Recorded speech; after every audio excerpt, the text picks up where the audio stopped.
বিভাগে একই রকম ভোট আমরা অনুষ্ঠান করতে পারি। আমরা ভোটারদের আশ্বস্ত করতে চাই যে ভোটারগণ নিরাপদে ভোট দিতে যেতে পারবেন এবং তার ভোটটি তিনি দিতে পারবেন এবং তার ভোট কাউন্টেড হবে।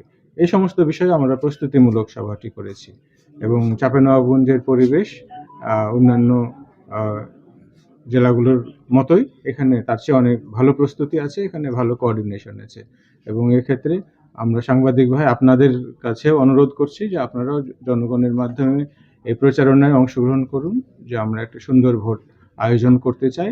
প্রশাসন এ বিষয়ে নিরপেক্ষ আছে এবং প্রস্তুত আছে। আপনারা জানেন যে আমাদের এইবারে নির্বাচনে 2টি ব্যালট ব্যবহৃত হবে। একটি হলো সাধারণ এমপি ইলেকশনের জন্য সাদা রঙের, আর আরেকটি গণভোটের জন্য হলো গোলাপি রঙের। তো অন্যান্য প্রার্থীদের যেমন প্রত্যেকের নিজের নিজের প্রতীক আছে, যারা হয়তো পড়তে জানেন না তারা প্রতীক দেখে সিল দেন, ঠিক একইভাবে তাদের জন্য আমরা জানি যে এখানে গণভোটে 2টি অপশন থাকবে, হ্যাঁ এবং না। আমরা হ্যাঁ এর পাশে টিক চিহ্ন দেওয়া আছে, এটি হলো প্রতীক। হ্যাঁ এর প্রতীক হলো টিক, আর না এর পাশে আপনারা দেখেছেন ক্রস দেওয়া আছে। এটি আমরা প্রচার করছি, আমাদের অনেক টিভিসি হয়েছে দেখছেন যে আমরা টিকের পাশে সিল দিব।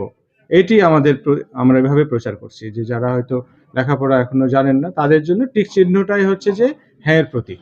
এভাবে আমরা প্রচার করছি এবং আমরা খুবই আশ্বস্ত হয়েছি এবং আনন্দিত যে জনগণ এটাকে খুব ভালোভাবে নিয়েছেন। কারণ আপনারা জানেন যে এটি একটি শতাব্দীর বড় সুযোগ আসছে আমাদের সংস্কার করার এবং দেশকে পরিবর্তন করার এবং রাষ্ট্রকে জনগণের কাছে ফিরিয়ে দেওয়ার জন্য। এক্ষেত্রে সংবাদকর্মী হিসাবে আপনাদের কাছে অনুরোধ, আপনারাও গণভোটের পক্ষে প্রচারণাগুলোতে করছেন।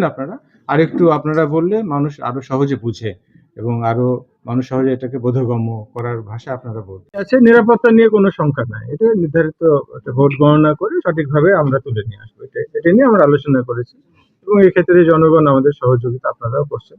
আর চাঁপাইনবাবগঞ্জবাসী এ বিষয়ে খুবই সচেতন এবং নিরাপত্তা প্রত্যেকে আমরা দিয়ে থাকি। এটা চাঁপাইনবাবগঞ্জের নাগরিক হিসাবে আমরা গর্ব করি যে নাগরিকগণই আমাদের